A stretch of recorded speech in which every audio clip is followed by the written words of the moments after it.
berkaitan, iaitu topik ramalan. Ramalan USA pada malam ini. So, cikgu harap kamu semua dah sedia. Okey, so kita mulakan pembelajaran kita pada malam ini. Dan sebelum kita meneruskan kepada soalan-soalan yang kita nak bincangkan, cikgu nak kamu ingat satu perkara, iaitu paling penting dalam sejarah, iaitu kamu kena tahu tentang susunan bab sejarah tingkatan 1. Ini sangat penting. Ini sangat penting. It's okay, Anik. Baik, iaitu jom bantu cikgu. Untuk bab 1, apa tajuk dia, guys?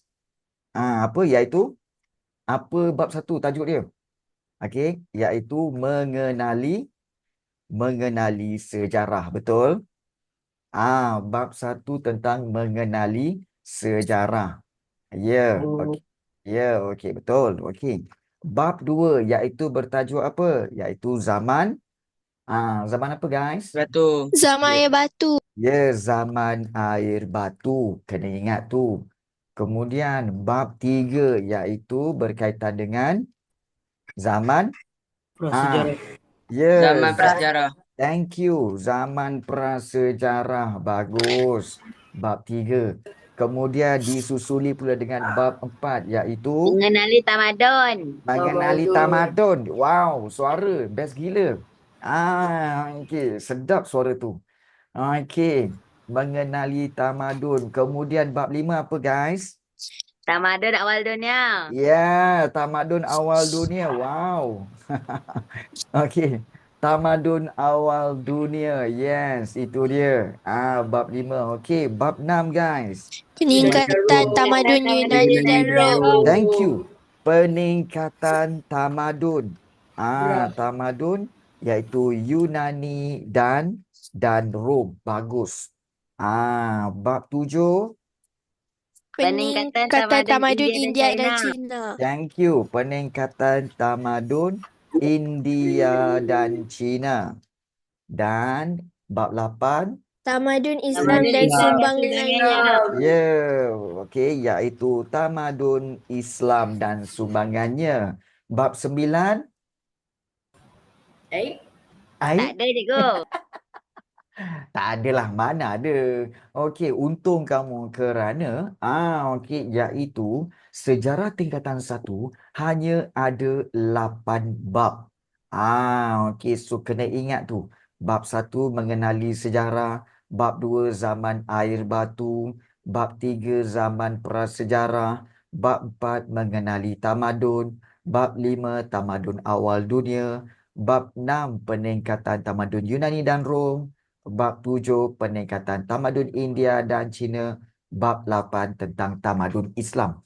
So untung kamu 8 bab sahaja. Kerana apa tahu? Untuk pengetahuan kamu, sejarah tingkatan 2 10 bab. Bukan nak menakutkan, tapi memang bab tingkatan 2 10 bab. Tapi bagus. Dan cikgu nak tanya, semua dah habis belajar ke? Di sekolah dah habis semua bab belajar? Belum. Betul lagi. Belum lagi. Kau belajar bab 7. Baru belajar bab 7. No. Baru sampai bab 4. Baik, tak apa. Bab 6 baru. Baik, bagus. Tak apa. So, hari ini, cikgu nak mulakan pembelajaran kita, dengan kita nak cuba. Jadi yang tak habis belajar lagi sejarah. Iya ke? Apalah, dia punya mat sakit teruk. Baik. Tak apa, jangan risau. Baik. Untuk anda semua yang join bengkel kita pada malam ini, kamu akan cikgu berikan Google Classroom, di mana ada semua bab daripada bab 1 sampai bab 8. Kamu boleh dengar dulu, boleh study dulu. Boleh tonton video kelas cikgu free of charge, kamu boleh tengok. Supaya kamu boleh faham.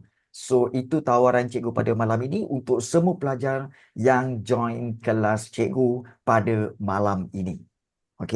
So, kamu boleh belajar dulu bab 8 ke bab 7 ke. Itu terbaik.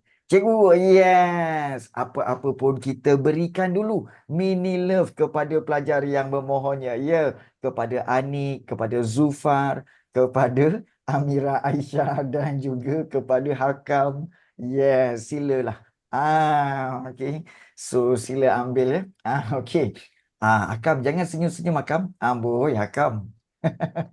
Okey. Baik. So, Jangan fikir okey. macam-macam, cikgu. Okey, baik, baik, baik. Baik. Okey, jom, jom, jom, jom, jom, jom. Baik. So, kepada Zulfar 2.0. Okey. Right. So, pada malam ini, cikgu plan, cikgu tak nak mulakan dengan bahagian A. Cikgu nak mulakan pada malam ini dengan bahagian B dulu. Nak tak? Bahagian A tu nanti selepas habis bahagian B, bahagian C, kita akan buat bahagian A. Okey tak? Okey. Sebab bahagian A ni yang selalunya memberi masalah. Betul tak? Bahagian B, struktur, bahagian C, AC tu selalu memberi masalah kepada Wah, kamu. kat Zoom boleh buat note. Boleh. Okey. So, kita mulakan sekarang Kita buat bahagian B dulu nak? Kita buat bahagian B dulu Okey. Baik. So, jom. Kita buat bahagian B dulu. Kemudian baru kita pergi kepada bahagian A. Baik. Untuk pengetahuan kamu Dah makan. Okey. Tadi Baik. Okey, so untuk pengetahuan kamu, okey, soalan-soalan bahagian B ni dia ada 4 soalan tau. Iaitu soalan 1, kemudian dia ada soalan 2, okey, kemudian juga dia ada soalan 3, okey, dan juga soalan yang keempat. Okey. Baik. Penting untuk kamu tahu bahawa kebiasaannya. Okey, soalan nombor 1 ni biasanya daripada bab berapa? Ini adalah daripada bab. Okey, bab berapa guys? Bab 1. Sebab sejarah ditulis berdasarkan kajian terhadap sumber sejarah. So, bab 1. Bab 1. Jadi soalan A, soalan B pun masih lagi bab 1. Kemudian, soalan nombor 2. Kalau ada gambar ini dan juga zaman logam. Maknanya ini bab berapa guys? Bab 3. Bab 3. Zaman, zaman prasejarah. Bab 3 zaman prasejarah tau. Jadi A pun bab 3, soalan B pun bab 3, soalan C pun bab 3. Baik. Soalan nombor 3. Kamu baca balik. Masyarakat tamadun awal dunia telah berjaya membina bandar utama. Wow, ini bab berapa ya? Bab 5. Bab 5, iaitu tamadun awal dunia. Bab 5 tamadun awal dunia yang ada Mesopotamia, ada ada Indus, Mesir Purba dan juga ada Huanghe. So tu bab 5. So sama juga bab 5. Dan soalan yang keempat, bila kamu tengok ada gambar ini dan tamadun Rom, maka ini bab berapa guys? Ini bab 6. Bab 6. Yes. Kamu nampak tak? Bahawa sebenarnya memang soalan UASA ni dia akan disusun ikut bab. Okey? Dia ada bab 1, kemudian bab 3, kemudian dia terus kepada bab 5 dan kemudian dia terus kepada bab 6 atau 7 atau 8. So dia akan susun macam tu. Baik. Bila kita dah tahu daripada soalan tu daripada bab mana, baru kita jawab soalan. So, jom kita jawab soalan. Baik. Sejarah ditulis berasaskan kajian terhadap sumber sejarah. Nyatakan, sila buat macam cikgu buat. Iaitu kalau cikgu underline kan, kamu underline. Kalau cikgu bulatkan, kamu bulatkan. Iaitu, nyatakan ciri-ciri. Ciri-ciri sumber sejarah berikut, iaitu ciri-ciri sumber sejarah. Kita ingat sumber sejarah ada 2, iaitu sumber primer dan juga sumber sekunder. Ada bahan ke? Memang ada bahan dia. Ada dalam grup tak? Bahan dia memang ada bagi, cikgu dah bagi dalam grup. Iaitu grup yang apa, bengkel. Kamu dengar tak? Ada dengar tak? Ada. Ada dengar bunyi kencun tak? Tak dengar? Sikit je lah tapi. Dia orang tengah menyambut Deepavali. Okey, tak apa. Okey, Gerah. happy Deepavali. Baik. So kita tahu ada sumber primer, ada sumber sekunder. Baik, bila nak jawab, okey, kita kena tengok berapa markah. 2 markah. Kalau 2 markah maknanya mesti ada dua fakta. Mesti ada 2 fakta. Jadi, so kita kena berikan 2 fakta. Baik. So sumber primer. Okey, macam mana kita nak buat ayat, cikgu? Okey. So kita mulakan dengan ayat sumber primer begini. Okey. Adalah sumber okey, bukan sumber primer adalah. Sumber primer ialah sumber sumber yang apa? Sumber yang belum diolah atau diterbitkan. diolah dan okey, atau belum diterbitkan. Begitu. Dan kita boleh kata bahawa sumber ini bersifat asli. Okey, bersifat asli. So, cikgu sarankan untuk kamu, kalau 2 markah, sila buat 2 ayat. At least 2 ayat. Untuk memberikan 2 markah. Okey. So, boleh ambil. Baik, bagus Ashraf. Itu jawapan dia. Tapi ingat kena buat dalam bentuk ayat.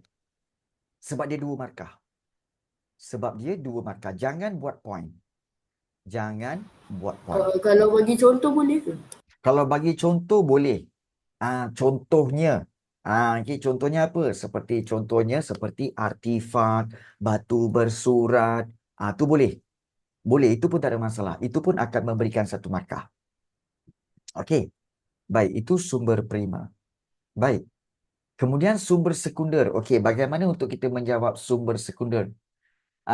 Kalau 1 fakta 1 huraian boleh juga, Amira. Boleh, tak ada masalah. Boleh, tak ada masalah. Sebagai contoh okey, sebenarnya sumber ini belum diolah atau belum diterbitkan. Contohnya, okey, contoh sumber primer, okey, ialah batu bersurat, okey, manuskrip dan okey, dan Fosil. apa? Dan fosil. Dokumen rasmi. Ya, surat rasmi dan sebagainya. Pun boleh. Bermakna ini membawa 2 markah. Ini membawa kepada 2 markah. Sebab contoh tu akan jadi sebagai huraian. So, yang ini ada fakta dan yang ini ada contoh, iaitu contoh ataupun huraian. So, boleh. Baik. So, itu cara dia. So, jom kita pergi kepada sumber sekunder. Sumber sekunder sama je. Buat ayat balik. Okey, kalau kamu tengok 2 markah juga. Dekat sini 2 markah. Maka kamu buat ayat juga yang sama. Iaitu, kita boleh buat ayat. Iaitu sumber sekunder. Okey, ialah sumber. Yang kita... Diolah. Ya, yang telah. Yang telah diolah. Atau diterbitkan. Diterbitkan. Ya. Okey, so begitu. Ya, kemudian juga kita boleh tambah bahan ini, sumber sekunder ini telah disebar. Telah tersebar kepada umum. Umum tu maknanya kepada orang ramai. Okey, cikgu, kalau saya nak buat contoh boleh, cikgu? Boleh. Kalau katakan kamu tak nak buat yang ini, iaitu kamu boleh buat ayat macam ayat yang pertama tu. Contoh sumber sekunder ialah surat khabar, majalah. So boleh untuk kamu buat contoh juga. So 2 markah. Baik. So yang itu tak ada masalah. Baik. Kita teruskan kepada soalan yang B. Berdasarkan soalan 1A, senaraikan contoh sumber sejarah berikut. Baik, cikgu. Kalau contoh ni berapa banyak nak bagi? Kalau 2 markah ni, bermakna sini 1, sini 1. So, berikan satu contoh sahaja. Okey. Dan ini tak perlu ayat. Iaitu, terus buat manuskrip dan ataupun batu bersurat Fosil. ke fosil ke, boleh. Mana-mana sumber pertama. Diary. Yes, betul. Okey, diary pun boleh. Sumber sekunder pun boleh juga. Buku. Ya, majalah, buku dan Journal. sebagainya. Ya, Journal. Encyclopedia. ensiklopedia boleh. Tapi yang ini tidak perlu buat ayat. Kenapa, cikgu? Kerana 1 markah bagi setiap jawapan. Okey, jadi ini menyebabkan hanya perlu beri terus kepada jawapan. Okey. Baik. So, cikgu rasa yang ini kamu tak ada masalah. Cuma, selalunya pelajar ada masalah pada bahagian C. Iaitu, soalan C biasanya adalah soalan kebat. Betul? Iaitu soalan kebat ini, pada pendapat anda, mengapakah Al-Quran dia sumber primer atau sumber sekunder? Al-Quran sebenarnya dia adalah sumber sekunder. Sebab sumber primernya adalah datang daripada catatan daripada Rasulullah. Yang Rasulullah keluarkan tu itu sumber primer.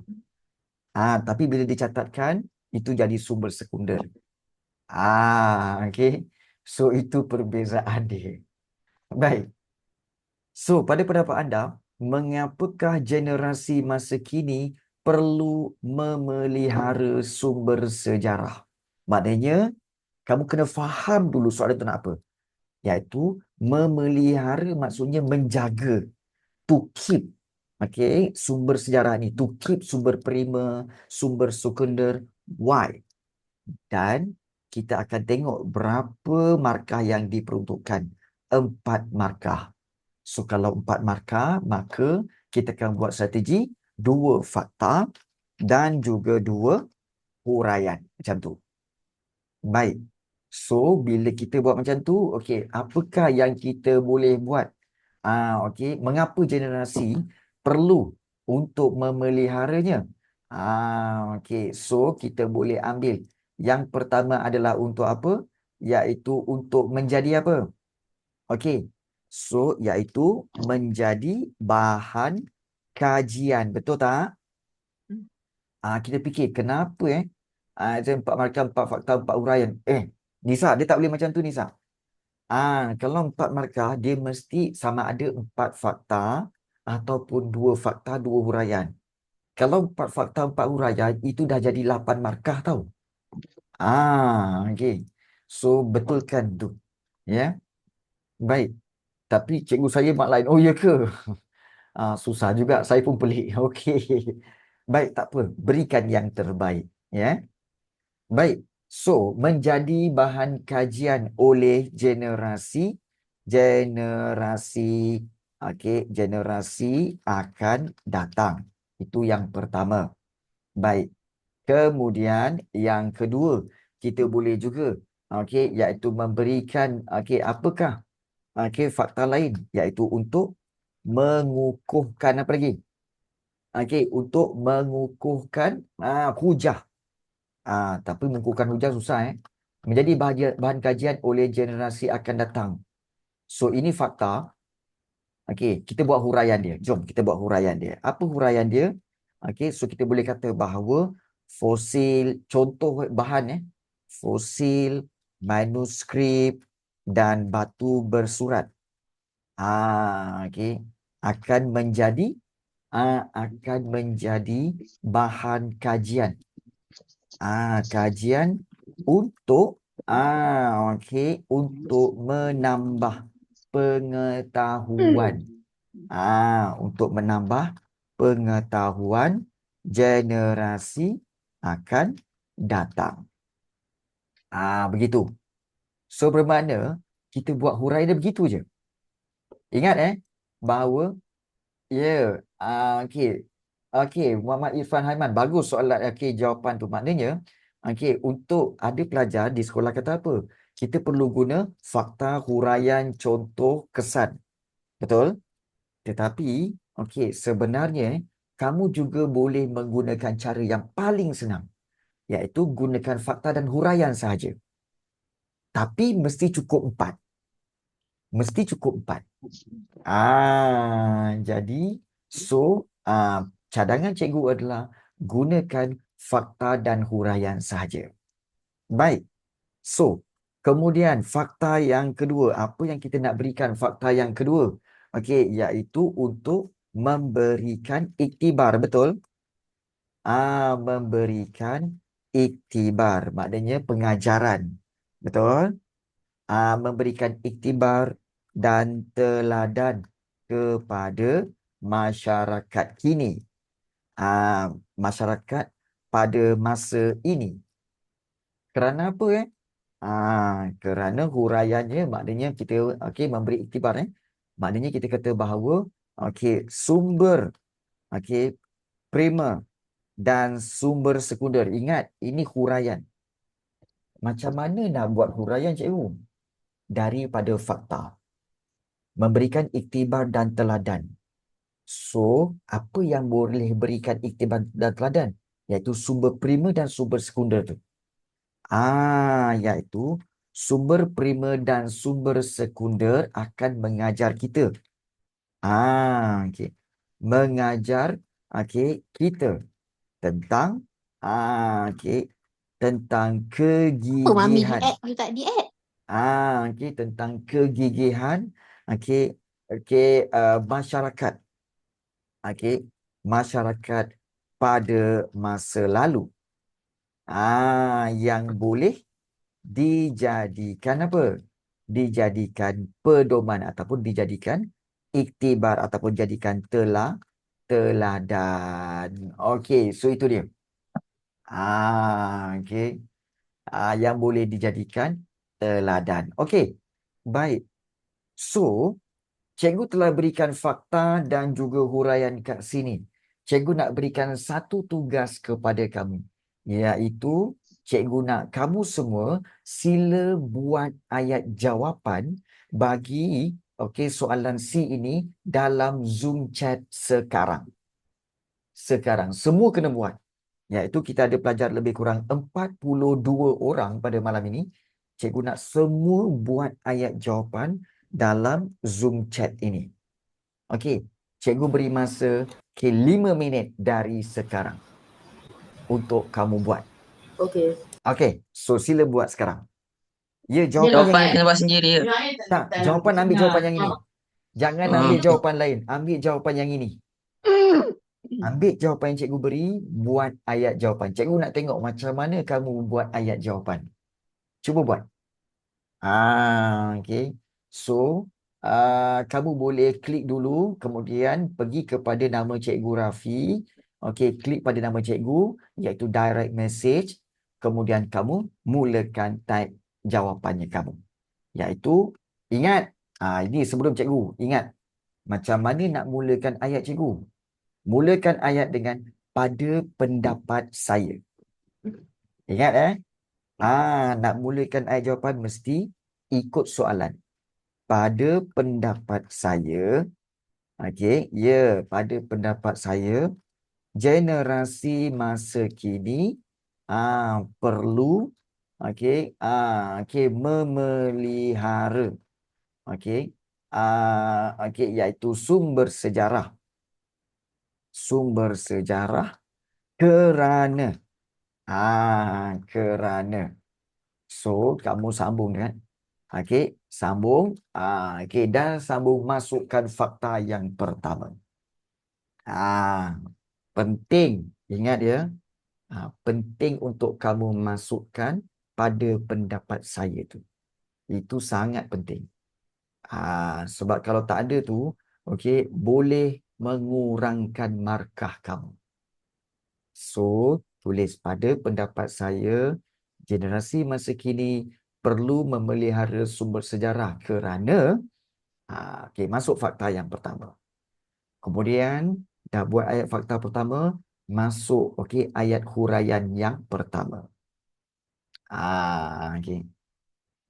Ya, cikgu nak tengok macam mana kamu buat ayat jawapan. Itu sangat penting. Boleh? Semua tengah jawab. Bagus. Okey. So, siapa yang jawab ni memang cikgu akan berikan okey, tips yang terakhir untuk malam ini. Tips Kalau special. jawapan dia panjang okey ke? Memang jawapan dia panjang. Oh, okey. Memang jawapan dia panjang. Okey. Ingat di peringkat sekolah menengah, jawapan kamu, okey, 1 markah. Kalau kamu nak 1 markah, kamu kena buat 1 ayat. So, kalau nak 4 markah, kena buat 4 ayat. Itu memang sekolah menengah. Ingat, sekolah menengah memang macam tu. Dia bukan sekolah rendah lagi. Sekolah rendah, suaikan aja pun dah dapat 1 markah. Kan? So, sangat berbeza dengan sekolah menengah. Okey, cuba buat. Okey, so kita dah dapat seorang. Okey, Abu. Okey, baik, bagus Abu. Pada pendapat saya, kini perlu memelihara sumber sejarah kajian oleh generasi akan datang. Okey, sejarah. Okey, untuk menjadi bahan kajian oleh generasi akan datang. Bahawa fosil. Okey, hal ini juga memberikan iktibar. Abu. Bu, ini cikgu cakap. Okey. Okey, ini cikgu cakap bahawa kelemahan kamu ialah membina ayat jawapan. Bu, salah Bu. Bukan salah tu maknanya salah fakta tapi cara membina ayat kamu tu salah. Cara membina ayat kamu tu salah. Okey, main sini cikgu betulkan. Okey. So, Bu, kau tengok betul-betul Bu ya. Kau okey. So, tengok betul-betul apa yang cikgu nak tegur sikit pada kamu. Okey. Baik, iaitu ini dia. Okey. Okey, ini jawapan kamu. Pada pendapat saya, generasi Okey. Okey. So, kita tengok pada pendapat saya, generasi masa kini perlu memelihara sumber sejarah untuk menjadi bahan kajian oleh generasi akan datang. Okey. Tak apalah, typo tak apa. Tapi datang lepas itu, habis fakta pertama, kamu kena titik. Jangan sambung dengan huraian. Jangan sambung dengan huraian. Okey. So, kemudian bila huraian yang kedua, fosil manuskrip tu, kamu kena buat ayat baru. Okey. So, macam mana mula ayat jawapan cikgu? Kamu boleh buat contohnya, fosil manuskrip batu bersurat akan menjadi bahan kajian untuk menambah pengetahuan generasi akan datang. Habis. Macam tu. Okey. Nampak tak Bu? Sorry Bu kalau dia ni, tapi cikgu nak tegur. Okey, contohnya fosil manuskrip akan menjadi bahan kajian untuk menambah pengetahuan generasi akan datang. Baik. Kemudian okey, hal ini juga memberikan iktibar. Baik. Baik, sebenarnya hal ini juga adalah untuk ayat menyambung. Bu, kalau nak masuk fakta yang kedua, kamu kena buat penanda wacana seperti ini.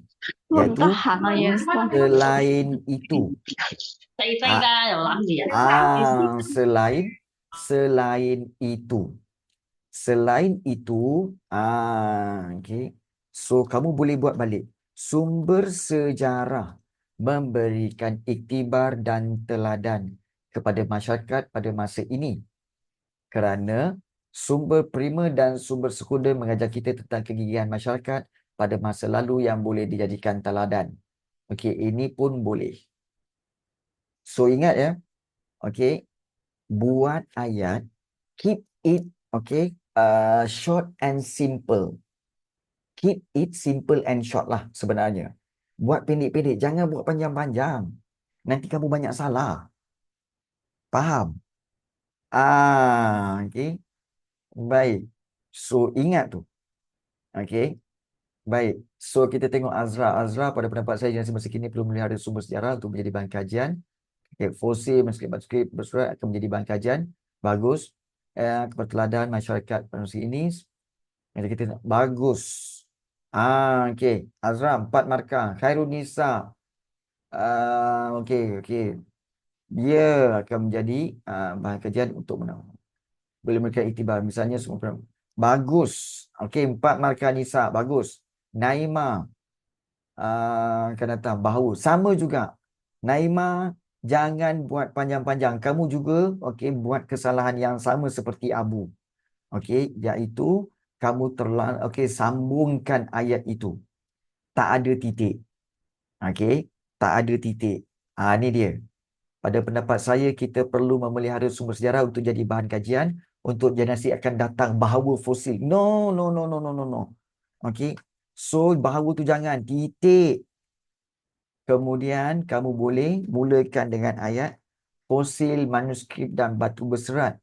Okey, menjadi bahagian kajian generasi akan datang. Kemudian, titik. Kamu nampak tak ada perkataan selain itu? Kena ada titik selain itu. Buat perenggan baru. Okey. Baik. Selain itu untuk menjadi iktibar. Jangan buat macam ni. Selain itu, sumber sejarah akan menjadi boleh menjadi iktibar. Macam tu. Bila buat ayat baru, kena lengkap. Jangan buat selain itu untuk menjadi iktibar. No. Selain itu, sumber sejarah boleh menjadi iktibar. Macam tu. Okey. Naimah, take note benda tu ya. Okey. Irfan Haiman. Okey, contohnya, menjadi bahan kajian untuk menambah pengetahuan generasi akan datang. Seterusnya dapat memberikan iktibar. Okey, Irfan, jangan buat seterusnya dapat memberikan iktibar nak. Macam cikgu buat tadi. Okey, seterusnya sumber sejarah boleh menjadi iktibar. Macam tu. Boleh memberikan iktibar. Okey, ayat tu penting. Okey, take note ya, Irfan. Hafiz Haikal. Sejak kerana. Okey, bagus. Mesti sebagai bahan. Bagus. Dan juga memberikan iktibar. Bagus. Okey, 4 markah. Okey, bagus. Hafiz Haikal. Carl Adam. Bahan kajian generasi akan datang. Contohnya fosil masuk. Selain itu, ia juga dapat memberikan iktibar kepada masyarakat ini kerana kita tentang. Okey, baik. Bagus. Okey, so contoh. Okey. Carl Adam sama juga. Kamu punya ayat, kena ada titik. Generasi akan datang, titik. Kemudian contohnya tu kamu buat ayat baru. Contohnya fosil manuskrip dalam ensiklopedia. Macam tu. Jangan kamu sambung tau. Jangan sambung. Okey. Hakam. Fosil. Menyebabkannya. Okey. Bagus. Ia juga memberikan iktibar. Bagus, Hafiz Haikal. Hafiz Haikal pula. Hakam. 4 markah. Okey. Adelia. Dalam sumber sejarah supaya dapat dijadikan bahagian. Sebagai contoh, bagus. Justru pemilihan sumber sejarah dapat berikan. Okey. Adelia. Cikgu suka kamu buat ayat seperti tamsilnya Justeru. Adelia, ini bukan BM Adelia tau. Bukan BM. Jadi tak perlu guna tamsilnya pun semua. Tak perlu. Buat as simple as you can. Buat as simple as you can. Okey. Tetapi jangan hilangkan dia punya. Ni contohnya. Ini Adelia punya. Ini Adelia punya. Cikgu akan buang yang ini dulu. So cikgu akan buang yang ini. So kita ambil Adelia punya ya. Memelihara sumber sejarah supaya semua. Sebagai contoh, ini bagus. Justeru. Justeru ni sebenarnya adalah kata penanda wacana untuk menyambung cerita daripada atas. So jangan guna justeru. Sebab kita nak buat fakta baru. Jadi bila buat fakta baru, sebaik-baiknya adalah selain itu. Macam tu. So itu cara dia. Tamsilnya. Tak payah tamsilnya. Okey, iaitu kamu boleh buat walaupun maksud dia sama tetapi lebih baik guna yang simple. Contohnya sumber primer dan sumber sekunder macam tu. As simple as you can. Ingat simple-simple je. Ni okey tapi 4 markah juga ya. Okey, iaitu untuk Adelia. Okey, Ani. Okey, contohnya fosil dan manuskrip di bahan kajian bagus, yang tu juga bagus. Okey, Anik 4 markah bagus. Irfan sebagai contoh fosil manuskrip. Okey, sumber sejarah boleh memberikan iktibar teladan. Okey. Seperti selepas titik jangan guna perkataan seperti Irfan, guna contohnya. Contohnya seperti macam tu. Jangan mula seperti, jangan. Salah tu. Okey. Okey, Ira. Memelihara sumber sejarah. Okey. Iktibar teladan kepada masyarakat kerana akan mengajar kita tentang contohnya okey. Ira panjang sangat. Okey, titik. Keep it simple. Ya, Syazmir oleh kerana akan menjadi oleh sebab okey, Syazmir okey bagus 4 markah juga. Okey, Azurin contohnya fosil bagus. Ini berapa? Bagus 4 markah Azurin. Okey, baik. Amira Aisyah okey, kerana oleh datang seperti Aisyah ni kan mana kamu punya titik Aisyah? Okey, menyambung semua. Titik. Keep it simple Amira. Amira Aisyah ni, Nur Amira Aisyah. Kena di titik. Jangan panjang sangat. Okey, Zaza. Okey, contohnya fosil. Okey, baik, bagus. Teladan masyarakat. Sekali semua primus. Okey, baik, bagus. 4 markah. Zaza. Ayan. Okey, kerana fosil.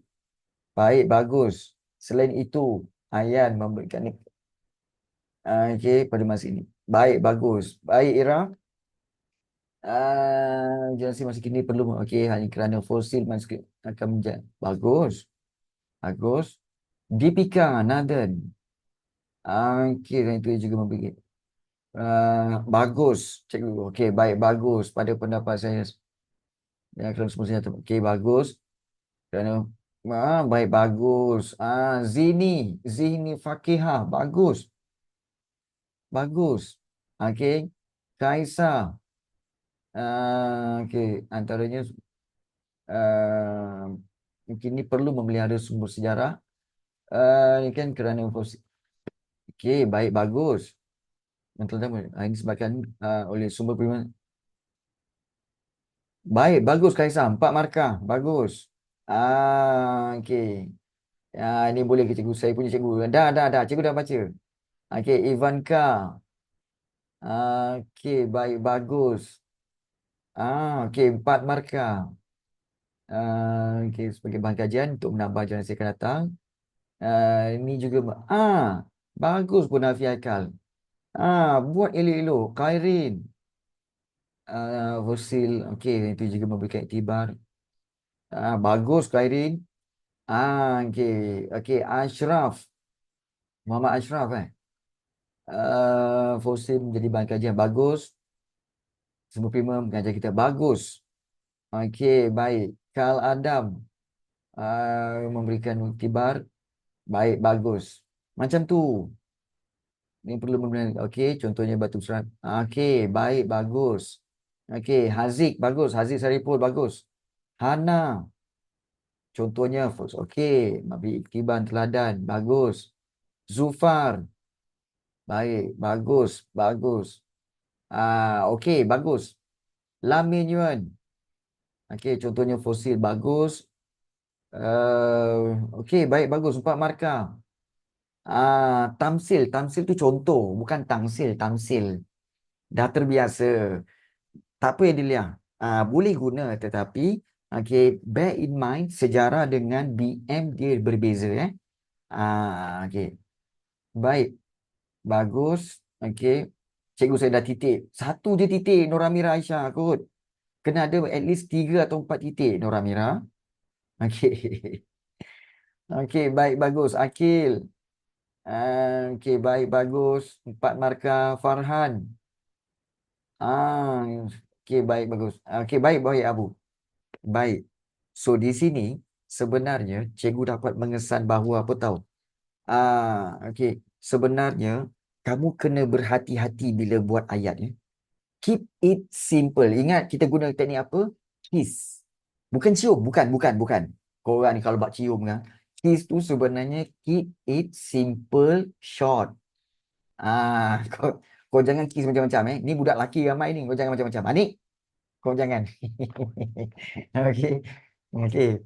So itu caranya. Okey. Jangan macam-macam Okey, baik. So cikgu dah bagi tahu tentang cara untuk menjawab soalan itu. Baik, bagus. So ramai yang boleh menjawab, tapi ramai juga yang kena perbaiki. Bagus. Baik. So, okey, untuk soalan seterusnya. Okey. Oleh kerana kita kesuntukan masa, kita terus pergi pada bahagian C boleh? Okey, untuk bahagian soalan nombor 2, 3, 4 nanti, cikgu akan berikan skema jawapan. Okey.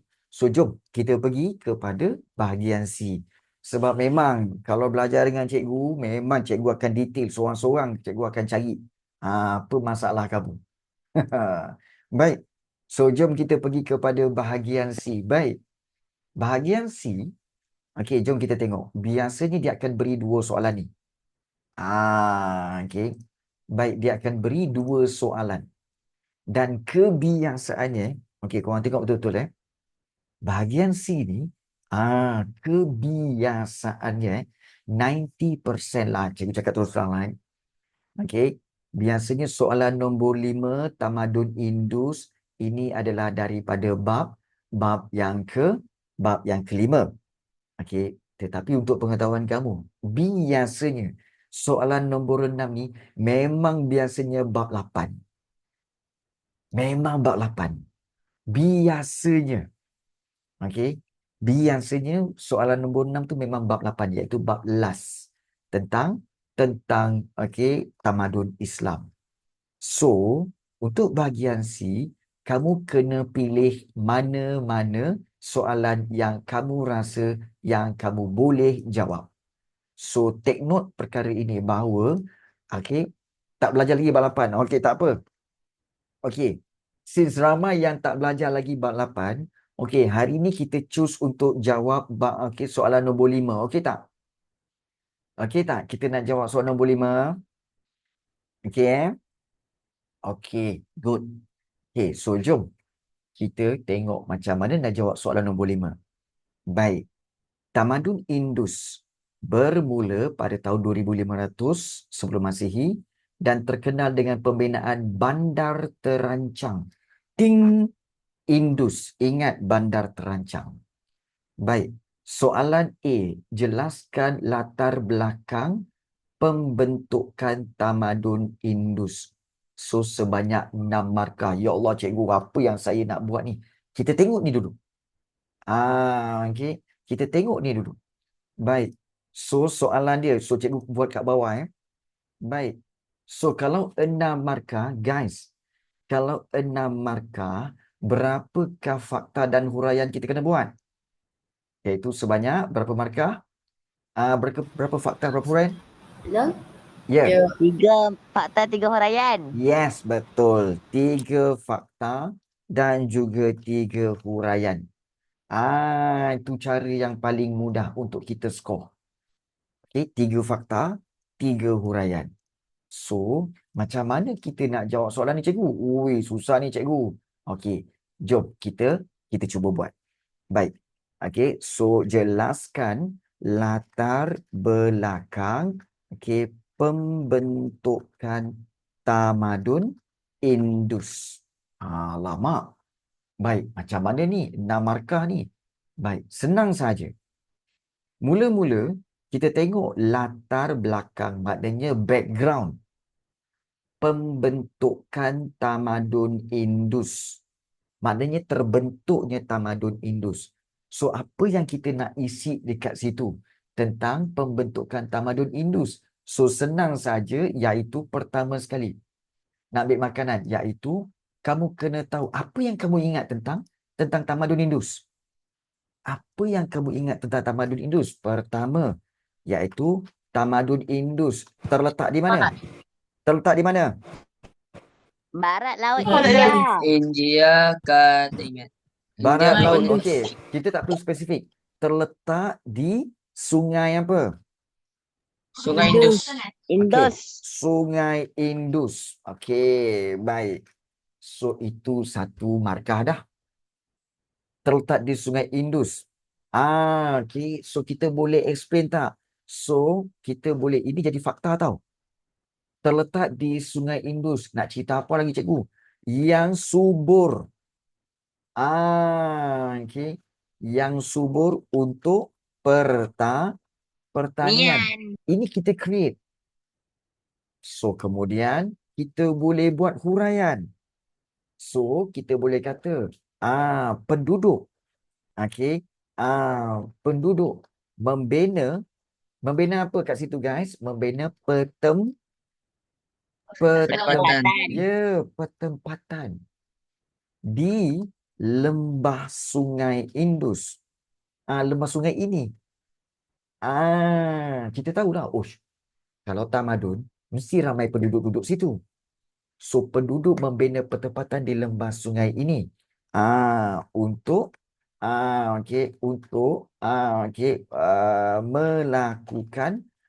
melakukan aktiviti pertanian. Itu satu. Itu dah dua dah. Fakta dah dapat, huraian pun dah dapat. Baik, apa lagi kita nak cerita? Kita ambil yang senang-senang saja. Iaitu, mereka menanam apa?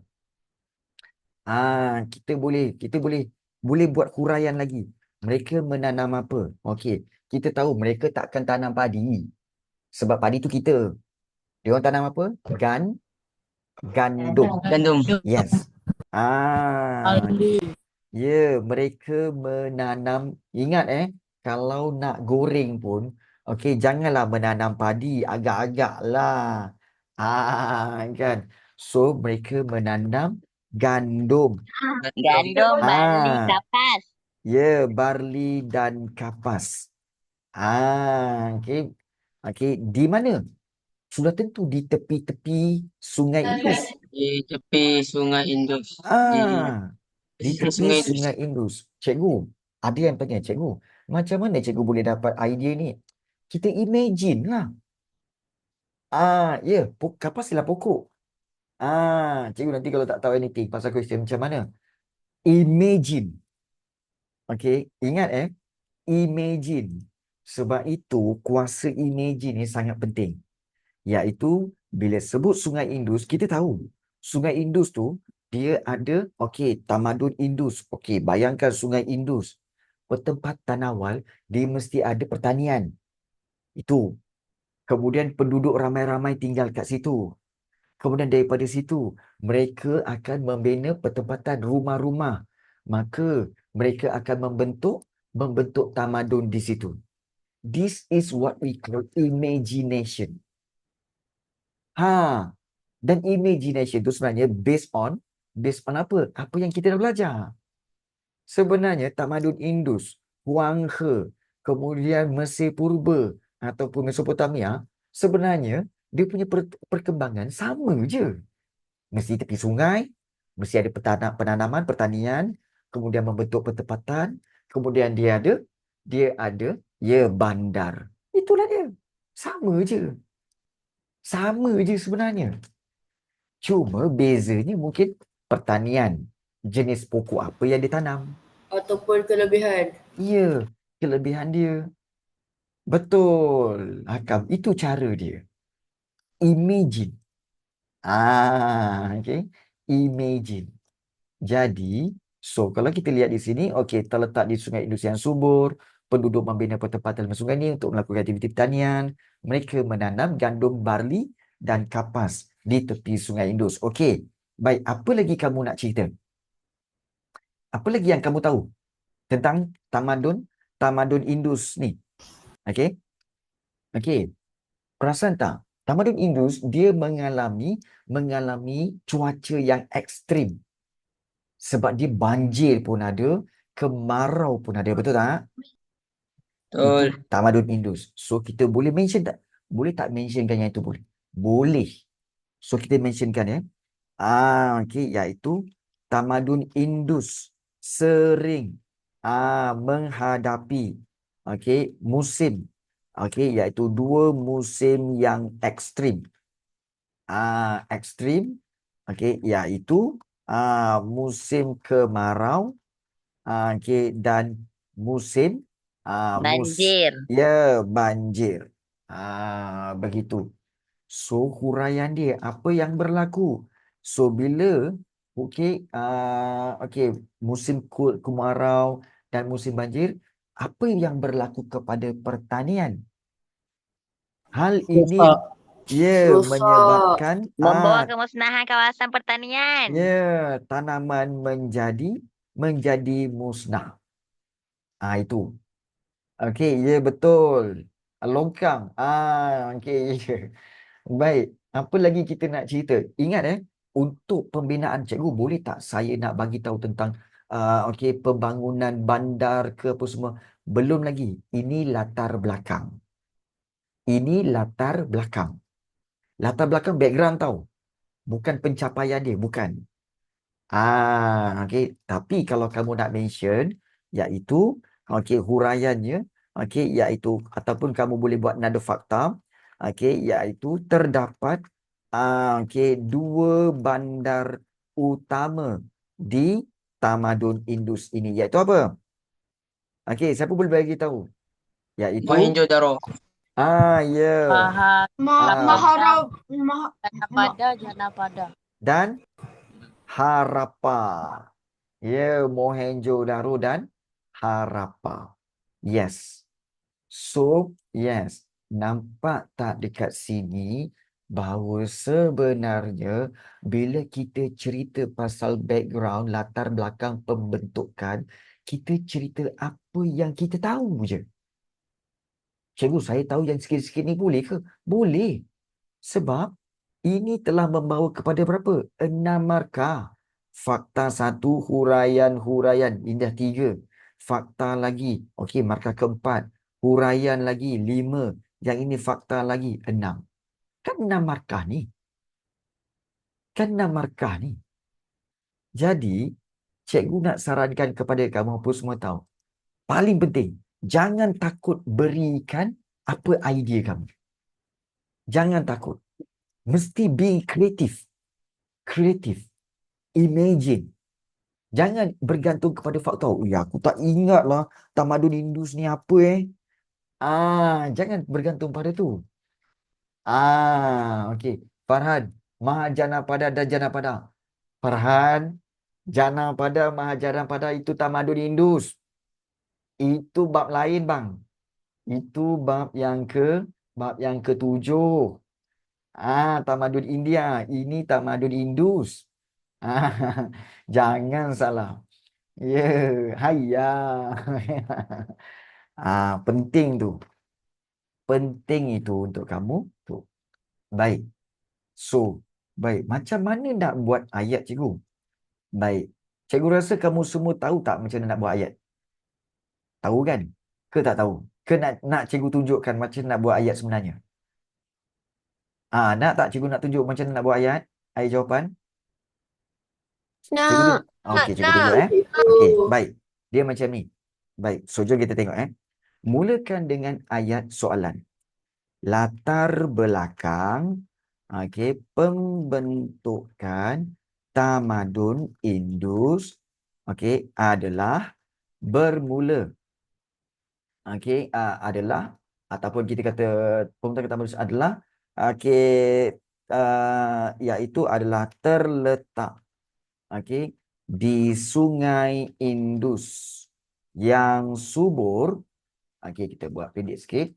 Yang subur, subur untuk pertanian. Titik. Kemudian kita sambung huraian dia. Okey. Oleh itu, cikgu guna penanda wacana. Oleh itu, penduduk. Okey, penduduk membina pertempatan. Guys, kalau korang nak ambil, boleh ambil okey. Di lembah sungai ini untuk melakukan aktiviti pertanian. Titik. Baik, untuk huraian seterusnya kita boleh, sebab huraian kan, kita sambung lagi. Okey.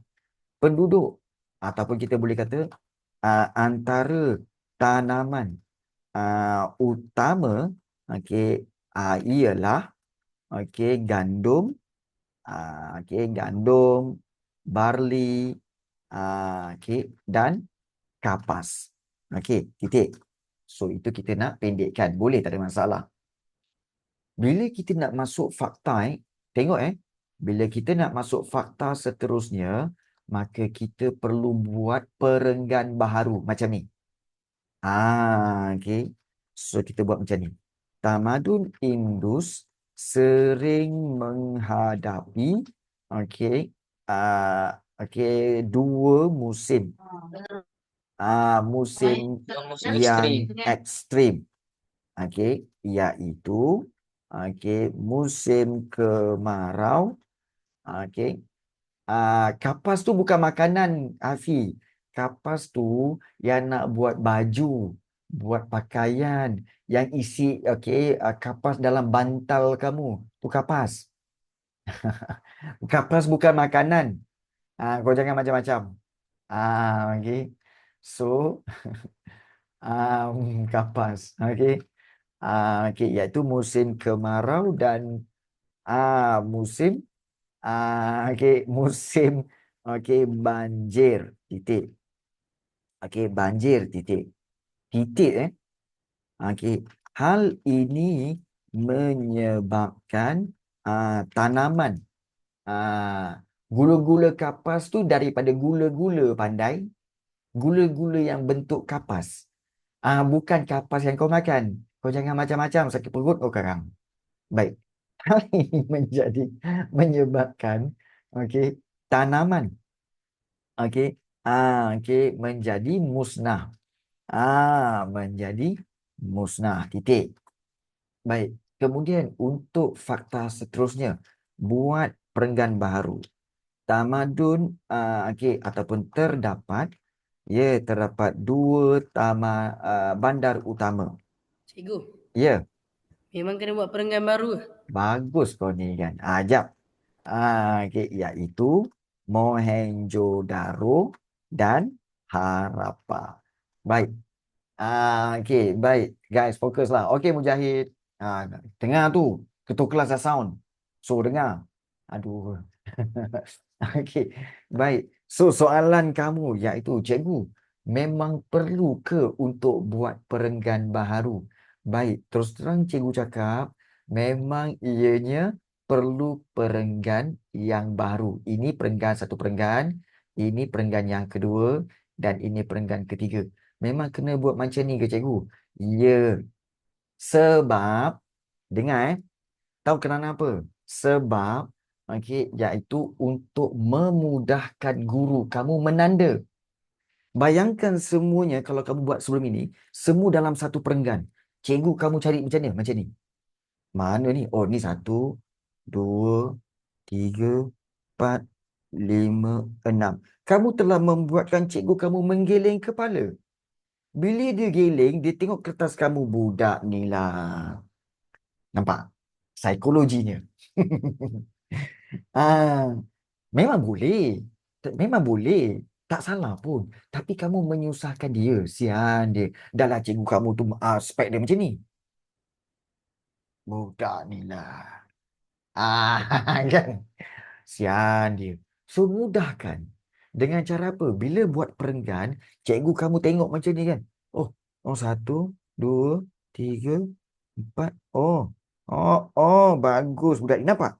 Bagus budak ni. Nampak? Kamu telah buat cikgu kamu angguk. Bagus budak ni. Nampak?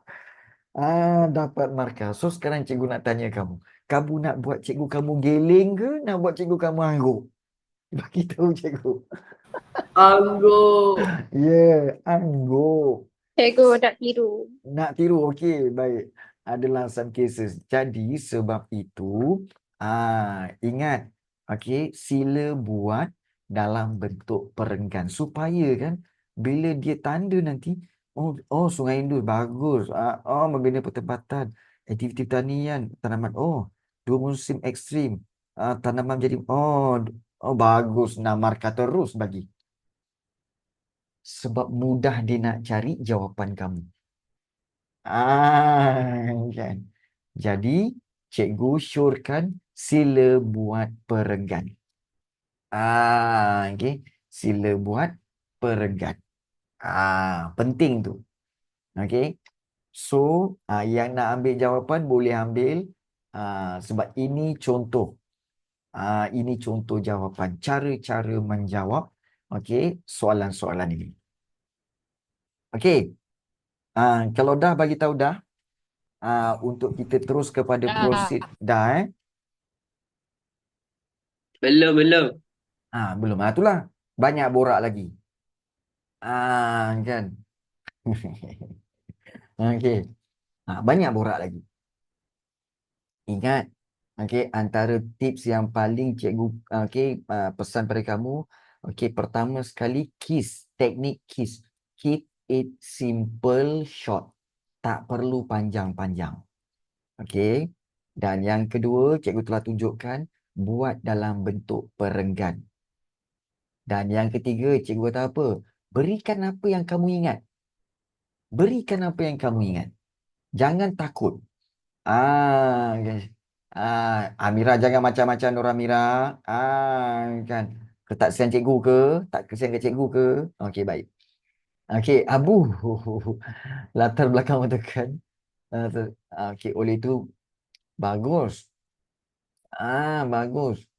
Astagfirullah kan. Apa Allah kamu ni kan. Budak baru balik asrama duduk dan diam. Okay. Kan. Ini baru balik asrama. Boy. Macam Abu kan. Baru balik asrama. Dah.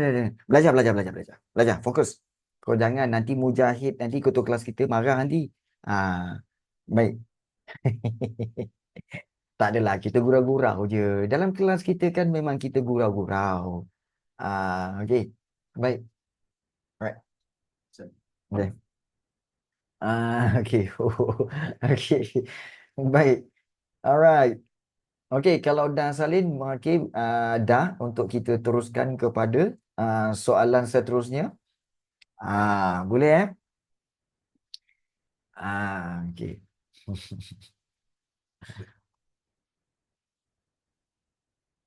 So, make it simple. Okay. Make it simple. Jangan ceritakan benda tak senonoh. Okay. Okay. Wow. Mujahid. Kan. Ni. Okay. Iaitu. Ini Mujahid ini pengganti Fatah Amin ni. Pengganti Fatah Amin kau Mujahid. Wow. Okay. Cikgu lapar. Okey, jom kita makan. Okey. Baik. Dah belum ni? Dah. Siapa pengganti Fazura? Ampun. Siapa pengganti Fazura? Siapa pengganti? Saya Perdana Menteri secretly. Sudahlah tu Azra. Cikgu kenal Perdana Menteri kita, iaitu Perdana Menteri kita. Okey. Okey, cikgu. Okey. Baik. Saya Perdana Menteri. Please focus. Please focus. Guys, please focus. Okey. Baik. Okey. So, ini soalan daripada soalan yang A. Okey. Okey. So, kita pergi kepada soalan yang B. Okey. Kita pergi kepada soalan yang B, iaitu jelaskan ciri-ciri bandar terancang dalam dalam tamadun Indus. Baik. So, apa yang kamu ingat tentang ciri-ciri bandar terancang? Okey, dalam tamadun Indus. Apa yang kamu ingat, itu yang kamu keluarkan. Ia tahu longkang, longkang si Azran. Daripada tadi longkang ya. Longkang apa kau nak cerita? Cerita. Longkang apa kau nak cerita ni? Longkang apa kau nak cerita ni? Okey. Longkang apa kau nak cerita sebenarnya ni? Baik. So, benda ni, okey. Tak apa, Akam, tak apa. It's okay. Baik. So, ciri-ciri. Okey. So, kita lihat di sini iaitu ciri-ciri bandar terancang dalam tamadun Indus, dan tengok sebanyak 6 markah. Ingat dia adalah 6 markah kat sini. So, kalau 6 markah, kita guna 3 fakta 3 huraian juga. So, kita boleh ambil iaitu ciri-ciri. Okey, ciri-ciri bandar terancang. Okey, dalam tamadun Indus. Alamak, tak ada ruang nak tulis. Tak apa. Kamu boleh ambil kertas lain. Okey, boleh ambil kertas lain. Okey, iaitu okey, baik. Apa nak cerita? Okey, pertama sekali kita cerita pasal bandar dia. Okey. Okey, bandar terancang. Yang terdapat. Contoh, apa nama bandar terancang itu? Okey, dalam tamadun Indus. Okey. Harappa. Ya, Harappa dan apa? Mohenjo-daro. Yes. Mohenjo-daro. Indus, okey, ialah Harappa dan Mohenjo-daro. Baik, Mohenjo-daro. Baik. So, ini fakta dia. Baik. So, kemudian kita boleh buat huraian. Yes. Huraiannya kita boleh tulis iaitu pembinaan. Okey. So, bandar, okey.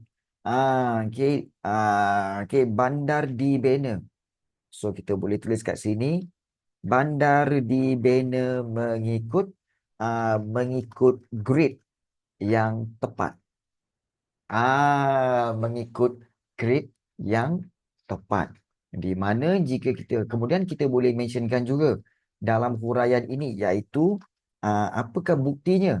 Okey, buktinya iaitu, okey, kita boleh tulis iaitu terdapat jalan raya. Okey, terdapat jalan yang lurus.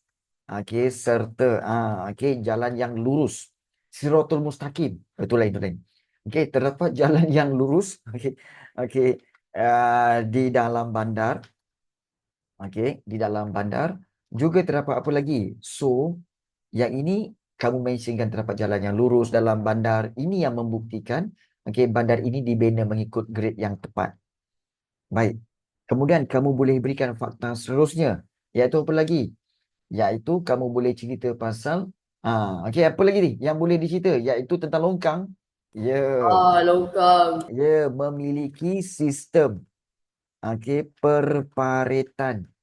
Okey, yang sistematik. Perparitan yang sistematik. Okey, maknanya parit yang sistematik. Kemudian kamu boleh mentionkan juga tentang terdapat juga apa?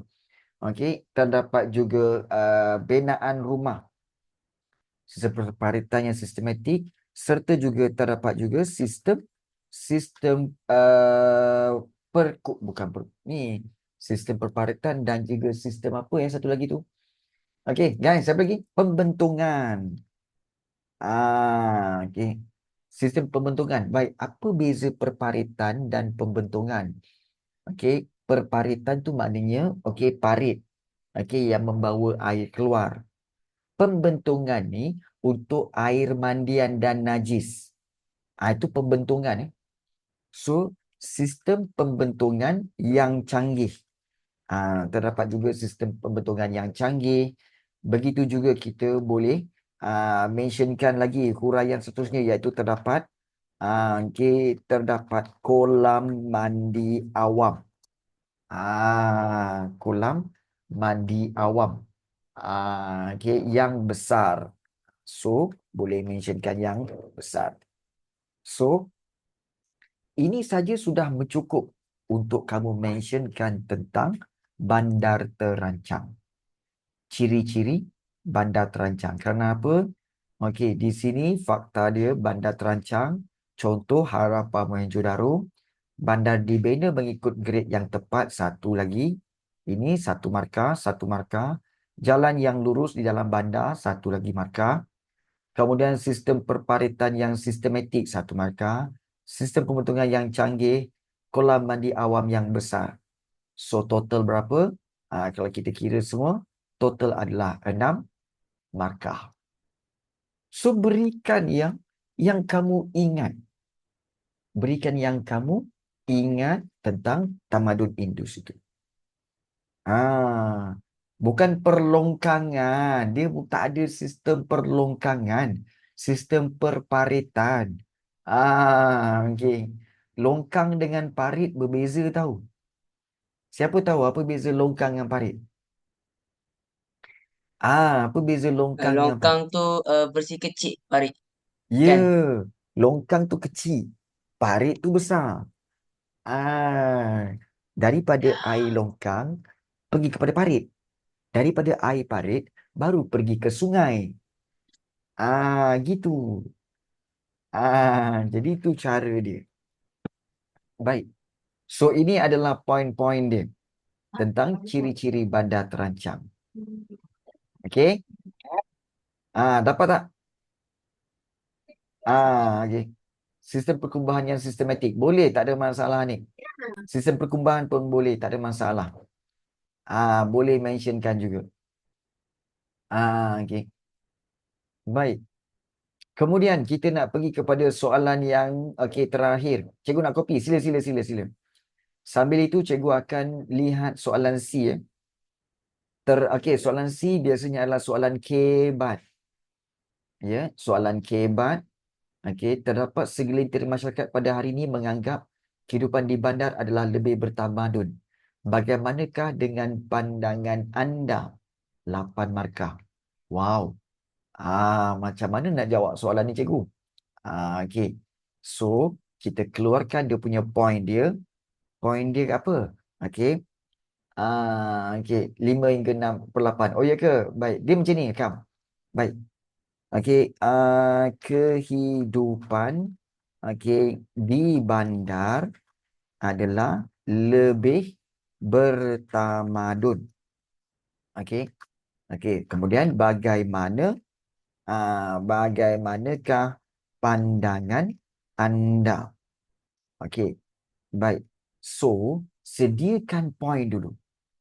Ingat, sediakan point dulu. Okey. Sebab kamu kena faham bahawa fakta bahawa bandar lebih maju daripada kampung. Itu memang fakta. Setuju? Setuju? Setuju tak bahawa bandar memang lebih maju daripada kampung? Memang. Okey, memang setuju. Kita tak boleh nak nafikan, memang. Okey. Jadi kita berikan bagaimana pandangan anda. So, kita kena katakan ya memang kita setuju. Okey. So, kita kena bagi tahu bahawa kita memang setuju. Kerana apa? Okey, kehidupan di bandar. Pertama sekali, kerana kita boleh bercerita macam-macam. Ingat ini 8 markah. Bila 8 markah bermakna kita guna strategi 4 fakta dan juga 4 huraian. Betul? 4 fakta, 4 huraian. Baik. So, kita cari fakta. Baik. Kita ingat balik. Okey, apa yang dikatakan maju di bandar tu? Baik. Bandar maju kerana apa? Okey, kita boleh mentionkan. Okey, maju. Okey, ataupun kita kata lebih bertamadun. Kerana apa? Memiliki sistem perumahan yang sistematik. Memang perumahan yang sistematik. Apa contohnya cikgu? Uraiannya. Sistem perumahan tu maknanya sistem taman-taman tu. Sistematik. Iaitu terdapat lorong-lorong lorong-lorong bagi setiap rumah. Okey, setiap rumah dan juga kita boleh kata dilengkapi dengan bekalan, bekalan air dan elektrik. Tu fakta pertama, huraian pertama. Baik, fakta kedua, okey, iaitu memiliki sistem pengangkutan yang canggih. Di mana huraiannya, okey, jalan raya. Okey. So, okey, jalan raya, okey, menyambungkan kawasan, okey, kawasan, okey, perumahan ke bandar. Okey. Okey, dan dilengkapi dengan apa? Nak cerita lagi? Boleh. Okey, dilengkapi dengan pengangkutan. Okey, sistem pengangkutan. Okey, terdapat sistem pengangkutan awam. Seperti apa? Seperti bas. Okey, kemudian juga kereta api. Dan juga teksi. So, itu dah huraian dah. Baik, kita cerita lagi. Oi, kalau soalan kebat ni sebenarnya macam-macam idea boleh keluar tau. Soalan kebat ni macam-macam idea boleh keluar. Jangan takut pasal salah. Berikan yang berkaitan. Baik. Kemudian, okey, fakta seterusnya. So, memiliki sistem perumahan yang sistematik, memiliki sistem pengangkutan yang canggih. Baik, bagaimana dengan kehidupan di bandar yang lain? Iaitu, okey, juga terdapat kegiatan, terdapat pelbagai kegiatan ekonomi. Kegiatan ekonomi di bandar. Okey, so apakah kegiatan ekonomi di bandar itu? Iaitu seperti kita boleh kata, okey, baik. Okey, kejap. Sekejap. Korang nampak tak ni? Nampak okey. Okey, kejap. Cikgu tengok. Okey, baik. Nampak okey, baik. So, kita boleh buat. Okey, kegiatan ekonomi di bandar. Okey, seperti apa? Okey, so kita boleh buat okey, huraian dia iaitu terdapat kegiatan ekonomi seperti perniagaan, okey, pendidikan dan juga perkhidmatan. Pelbagai kegiatan ekonomi di bandar. Okey. Kegiatan ekonomi ni untuk apa, cikgu? Okey, untuk menghasilkan pendapatan. Perniagaan, pendidikan, perkhidmatan, dan macam-macam lagi. Dan kita berikan fakta yang terakhir. Okey, fakta terakhir. Okey, sistem perumahan, pengangkutan, kegiatan ekonomi. Baik, kita boleh juga katakan bahawa di bandar tu terdapat sistem apa? So, kita boleh mentionkan juga iaitu terdapat sistem perhubungan. Perhubungan ataupun kita kata sebagai sistem telekomunikasi yang canggih. Di mana sistem telekomunikasi ini merujuk kepada apa tahu? Iaitu terdapatnya kemudahan internet. Okey. Kemudahan internet yang memudahkan penduduk mendapat maklumat yang diperlukan. So, ini bukti. Ini bukti bahawa sebenarnya mana datang idea ni, cikgu? Imagine. Ingat kuasa imajinasi. Imagine. Kalau di bandar tamadun, apa ada macam-macam ada. Cerita. Tetapi selalunya pelajar ni dia ada masalah nak cerita pasal dia tak tahu macam mana nak cerita mengikut susunan. Itu masalahnya. Dia tak tahu macam mana nak susun. Perasan tak kalau cikgu susun ikut apa? Mula-mula cerita pasal sistem perumahan dulu. Lepas tu cerita pasal sistem pengangkutan. Lepas tu cerita pasal kegiatan ekonomi. Lepas tu cerita pasal sistem telekomunikasi. Susun. Susun. Sebab biasanya kamu ni banyak idea tapi kamu tak pandai susun. Tak tahu macam nak mula. Tak tahu macam mana nak susun sebenarnya. Idea banyak tapi susun tak tahu. Saya memang tak pandai DM. Tak apa. Okay. Boleh belajar. Don't worry. Dengan belajar sejarah, okay, dengan membina ayat jawapan sejarah, secara tak langsung, kamu juga memahirkan diri kamu dengan BM. Jangan risau. Dan Hakam, kalau kamu selalu dapat 5 hingga 6 saja, tak dapat 8, bermakna dia tak cukup point. Tak cukup point, tak cukup fakta, tak cukup huraian. So, berikan, okey, fakta, huraian, fakta, huraian, fakta, huraian, fakta, huraian. Beri cukup. Kalau kamu setakat berikan 6 sahaja, memang dapat 6 je lah. Kalau kamu beri 5 saja, kamu dapat 5 sahajalah. So, berikan secukupnya. Cikgu, ni soalan USR yang betul kita kena buat nanti ke? Kamu ni kan, ni contoh. Takkanlah cikgu nak bagi soalan yang cikgu kamu nak bagi masa exam. Itu soalan bocor namanya. Wish kamu ni. Cikgu tidak melakukan perbuatan tidak beretika macam tu ya. No, no, no, no. Cikgu tak buat macam tu. Jangan. Kan tak baik. Kan membocorkan kertas soalan. Cikgu tahu ke? Cikgu tak tahu. Tapi inilah formatnya. Ini formatnya. Okey. Cikgu tak tahu. Dan kalau cikgu tahu pun, cikgu tak akan bagi tahu. Sebab tidak beretika. Kan? Kalau cikgu tahu pun, cikgu tak boleh bagi tahu. Itu tidak beretika. Cikgu, semua soalan UASA sama ke dengan semua sekolah? Tidak. Tak sama. Sebab soalan UASA sebenarnya dibuat oleh guru-guru sekolah kamu. Ataupun paling tinggi pun dibuat di peringkat PPD. Dia takkan seluruh.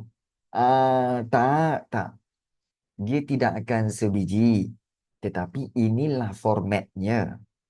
Formatnya. Okey, dah siap semua ni? Dah siap semua ni? Sedang kopi. Okey, boleh. Ingat ya. Okey. Lagi susah lah. Soalan tak susah pun sebenarnya. Paling penting, fahami soalan tu nak apa. Okey Nisa. Boleh. Okey. Sama je kan? Format sama. Cuma konten dia, soalan dia daripada bab mana itu berbeza. Itu berbeza. Ya. Baik. So, habis. Okey. Untuk soalan bahagian C. So, seperti mana cikgu dah bagi tahu tadi, kita dah buat bahagian B, contoh bahagian B dan contoh bahagian C. Dan juga cikgu dah tegur. Harap-harapnya soalan lebih kurang macam ni. Yes, harap-harapnya macam tu ni. Ya. Amin. Baik. So, jangan risau. Soalan nombor 6 ni pun nanti cikgu akan berikan format berikan dia punya skema jawapan. Baik. So, sekarang ni. Nak tak kita tengok bahagian A? Kita tengok bahagian A ya? Okey. So, jom kita tengok bahagian A. Dah ngantuk-ngantuk dah, sian korang. Jom kita tengok bahagian A ya. Sikit lagi. Okey, jom kita tengok bahagian A. Sian. Okey. Baik. Mana ni lagi ni? Ramai-ramai ni. Tadi sampai 43 orang ni dah tinggal 39 orang ni. Lepas tu pergi kampung. Okey. Baik. So, tips untuk bahagian A. Baik. Bahagian A, korang tengok tu tak ngantuk, lambatnya. Apa yang lambatnya ni, Sa? Okey. Baik. So, tengok ya. Kenapa cikgu kenapa cikgu berikan susunan bab ini? Cikgu suruh kamu ingat susunan bab ini sebab bahagian A, ingat, memang soalan ikut susunan bab. Contoh, soalan nombor 1, istilah sejarah, ini bab 1. Daun lontar, ini pun bab 1. Okey. Kemudian kaedah arkeologi, ini bab 1. Yes. Perairan sempit memisahkan dua kawasan daratan dikenali sebagai, ini bab 2. Zaman air batu. Keadaan bumi zaman air batu, ini bab 2. Okey. Perubahan iklim. Okey, ini masih lagi bab 2. Kemudian, rangka manusia ditemui di lokasi prasejarah. Ini bab 3. Okey, soalan 8, zaman prasejarah. Ini bab 3. Kemudian, okey, cendekiawan Islam berkaitan dengan tamadun. Syed Muhammad Nakib Al-Atas. Ini bab 4, mengenali tamadun. Ya, tamadun Mesir Purba diberi gelaran sebagai hadiah Sungai Nil. Ini bab bab apa ni? Ini bab 5. Bab 5. So, kadang-kadang ada soalan tu daripada bab tu ambil satu je. Tapi dia masih lagi dalam susunan. Masih dalam susunan. Baik. Tamadun Yunani. Ini bab 6. Yeah. Okey, Athens. Ini bab 6. Okey. Dua orang raja merintah Sparta Yunani. Ini bab 6. Okey. Tamadun Rom. Ini pun bab 6. Okey. Mahajana pada tamadun India. Ini bab 7 dah. Okey. Kemudian tamadun India lagi. Ini bab 7. Kemudian Han Wudi tamadun Cina. Ini bab 7. Okey. Nabi Muhammad SAW. Ini bab 8. Yes. Nabi Muhammad SAW pun bab 8. Dan juga Islam menegak pengasahan, ini bab 8. Maknanya apa? Maknanya, cikgu nak kamu sedar bahawa, soalan dia memang susun ikut bab lah. Nampak tak? 8, 7, 6, 5, 4, 3, 2 dan juga bab 1. Supaya kamu tahu, okey, dia dah susun ikut bab. Baik. Kemudian, macam mana nak jawab? Jom kita tengok. Okey, ikut cara cikgu. Sila bulat dan juga tandakan. Istilah sejarah berasal daripada perkataan Arab. Ya betul. Untuk bahagian A memang semua bab masuk. Bahagian A memang semua bab masuk. Ya, tak ada skip. Semua bab masuk. Baik. So, istilah sejarah berasal dari perkataan Arab iaitu syajaratun yang bererti apa guys? Cerita, bahan, risalah, pokok. Jawapannya? Jawapannya adalah okey, pokok. Yes, jawapannya adalah D. Pokok. Ingat, bila dah jawab ni, jangan baca lagi. Terus kepada soalan nombor 2. Jangan baca lagi. Baik. Soalan nombor 2. Daun lontar berikut. Bulatkan, daun lontar digunakan dalam penulisan oleh masyarakat tradisional di Asia Tenggara. Baik. Soalannya, apakah fungsi daun tersebut? Menutup makanan, memanaskan badan, mencatatkan maklumat, membuat dinding rumah. Jawapannya apa? Mencatat maklumat. Mencatatkan maklumat. Okey. So, yakin jawapan dia C? Cikgu, it's A, menutup makanan. Cikgu, it's A, menutup makanan. Mujahid kata, cikgu, ini membuat dinding rumah. C? Nampak tak? Baik. Okey. Untuk Mujahid dan juga Khairunisa, mula-mula tadi jawapan kamu apa? C ke A ataupun C ke D? First impression kamu apa guys? First impression kamu adalah C. Okey, adalah C. Okey. Tapi kalau kamu baca lagi, iyalah daun lontar ni mungkin sebenarnya menutup makanan. Menutup makanan. Guys, cuba korang tengok. Okey, baik Nisa. Sebenarnya korang fikirlah. Dia macam ni je sebenarnya. Fikir macam ni je tau.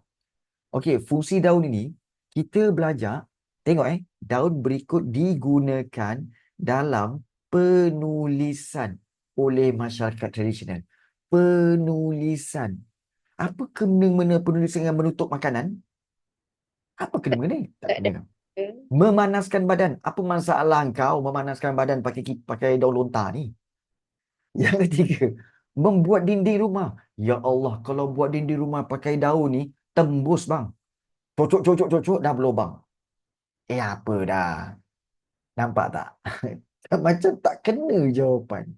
So, jawapan yang paling tepat apa guys? Jawapannya adalah C. Betul? Jawapannya adalah C macam tu. Nampak tak? So, ingat. Bila dah buat C, jangan baca lagi. Baik. So, itu. Baik. Cikgu ajar kan bahawa ini teknik first impression. First impression maknanya teknik jawapan yang pertama kamu ingat. Contoh, soalan nombor 3. Kaedah arkeologi digunakan untuk melaksanakan aktiviti gali cari di tapak penemuan. Apakah tugasan pertama sebelum kerja ekskavasi dijalankan? Maknanya apa perkara pertama kena buat? Okey. Perkara pertama yang kamu kena buat untuk ini ialah, so jawapannya apa? Jawapannya adalah iaitu adakah A, melukis pelan? D. Okey, ada yang kata D, penandaan kawasan. Ingat D. Cikgu D. Apalah korang ni. Baik. Ni, Ana lah ingat. Okey, dengar sini. B. Kalau melukis pelan, B. dengar. Okey, kalau melukis pelan, itu sebenarnya untuk membina bangunan. Kamu sekarang nak bina bangunan ke nak gali cari? Kamu nak aktiviti gali cari kan? Gali cari. So, yang pelan tu salah. Perancangan grid? Tak tahu lah. Tak tahu. Mencatat penemuan? Itu step yang kedua, yang ketiga. Penandaan kawasan. Kamu tandakan kawasan. Ini adalah step yang kedua sebenarnya. Sebenarnya step yang pertama ialah B. Perancangan grid. Maknanya, kalau let's say, dia macam ni. Dia macam ni guys. Mungkin ramai yang tak boleh imagine. Okey, sebenarnya dia macam ni. Let's say lah kalau katakan kamu dapat satu kawasan. Okey, ini kawasan dia. Okey, kita nak buat kawasan ni. Kita kata kawasan ni ada fosil lah. So, kita kena buat apa tahu? Tak boleh usik kawasan tu. Kita kena buat macam ni. Kita buat perancangan grid. Okey, kita buat perancangan grid macam mana? Okey, kita tandakan So, kita rancang kawasan ni. Okey, kawasan ni. Kawasan ni. Dan juga kawasan ni. Serta kawasan ini. Kita buat kawasan ini. Dan juga kawasan ini. Baik, rancangan grid. Ini grid A. Kemudian grid B. Okey, kemudian grid di C. Okey, ini D. Dan juga ini E. Kemudian kita tumpuk kat sini pula. 1. Okey, 1. Kemudian 2. Okey, kemudian 3. Kemudian 4. Rancang dulu. Betul. So, kenapa dia buat macam ni, cikgu? Supaya kita kata apa? Okey, group A. So, kita ada group 1. Okey, group 1. Kemudian ada group 2. Okey. So, group 1, kamu buat A1 dulu. Kawasan ni. Group, 2, kamu buat B4. Okey, buat ni dulu. Jadi, kalau kamu bersihkan, tak jumpa apa-apa. Okey, tak jumpa apa-apa sini Okey, next. Buat kat sini pula. Yang ini, okey, tak ada apa-apa jumpa. Atau jumpa fosil. Okey, jumpa fosil kat sini, tandakan. And then next, buat kat sini pula. Ini dinamakan penandaan grid. Selepas penandaan grid itulah, barulah dibuat Barulah dibuat aktiviti seterusnya. Okey, iaitu penandaan kawasan. Grid dulu. Rancang grid dulu. Kemudian baru tanda kawasan A1, A2. Itu dia. Logik? Logik. So, okey, jawapan dia adalah P. Okey, baik. Soalan 4. Kawasan perairan yang sempit yang memisahkan dua kawasan daratan dikenali sebagai apa? Selat, teluk, benua atau lautan? Jawapannya apa guys? Perairan sempit. Okey, dua kawasan daratan. Okey. Kemudian ada perairan yang sempit. Ni kawasan ni. Kawasan perairan yang sempit. So jawapannya apa guys? Jawapannya adalah ini adalah selat. Selat. Macam Selat Melaka lah. Selat Melaka. Okey. Soalan yang kelima. Okey. So berikan cikgu jawapan first impression kamu. First impression kamu, bagaimanakah keadaan bumi pada zaman air batu? A, B, C, D. Diliputi salji. Sudah tentulah A. jawapannya A. Okey, ingat jangan sesekali baca lagi. Sebab kamu yakin ini. Sebab diliputi salji Sebab kalau kamu baca lagi sekali apa yang berlaku? Bila kamu baca lagi sekali, apa yang akan berlaku adalah kamu akan kata, iyalah, yang macam B ni pun samalah. Iaitu B ni pun macam Yelah, kalau semua dah jadi ais, so bumi menjadi daratan lah kan? Macam iyalah. Sudahnya nanti kamu padam A, kemudian kamu buat B. Sudahnya nanti bila kamu bila bincang kat kelas, kan, dah hantar kelas cikgu cakap apa? Okey, untuk pengetahuan, cikgu, kamu semua nak tahu bahawa jawapan sebenarnya adalah A, bumi diliputi salji. Alamak, cikgu, saya dah buat A, cikgu. Saya padam balik, saya buat B. Kita tak nak macam tu. Kita tak nak macam tu, Okey, jadi, so, stick pada jawapan kamu, iaitu, so, nombor 5 adalah A. Ya. Ya, betul. Thank you, kepada Anik. So, nombor 5 adalah A. So, nombor 6. Gambar berikut berkaitan dengan perubahan iklim di bumi. Mengapa berlaku perubahan iklim ini? So, kita tengok kuasa daripada pancaran matahari kena pada bumi. So, apa yang berlaku? Ini pasal apa ni? Okey. Iaitu mengapa berlaku perubahan iklim ini? Jawapannya adalah guys, nombor 6 jawapannya adalah radiasi. Ya, radiasi bumi. Radiation. Radiation tu maknanya apa? Radiasi bumi yang memanaskan bumi itu. Itu yang menyebabkan perubahan iklim di bumi. Baik. Tak apa. Soalan nombor 7. Rangka manusia yang ditemui di lokasi prasejarah Peking Man. Okey, apakah lokasi penemuan rangka manusia? Ya, senang je. Peking ni di mana? Peking ni sebenarnya Peking ni sebenarnya sekarang ini dipanggil sebagai Beijing. Beijing negara mana? Perancis. Beijing, Perancis. Beijing, Perancis. China. China, pandai. Tak sangka orang Beijing boleh cakap Perancis. Beijing tu China. Pandai, kau jangan macam-macam okey. Perancis begini. Okey. So, nombor 7 adalah C. Okey. Soalan nombor 8. Hati-hati bila jawab. Baik, maklumat berikut berkaitan dengan kegiatan ekonomi manusia pada zaman prasejarah. Pertanian, pembuatan dan pertukangan, perdagangan, pertukaran barang. Apakah zaman prasejarah tersebut? Tengok betul-betul Pertanian, confirm semua ada.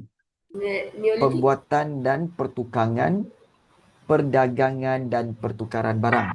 So, zaman apa guys? Logam. Okey, so jawapannya ialah zaman, sebab ada pembuatan dan pertukangan.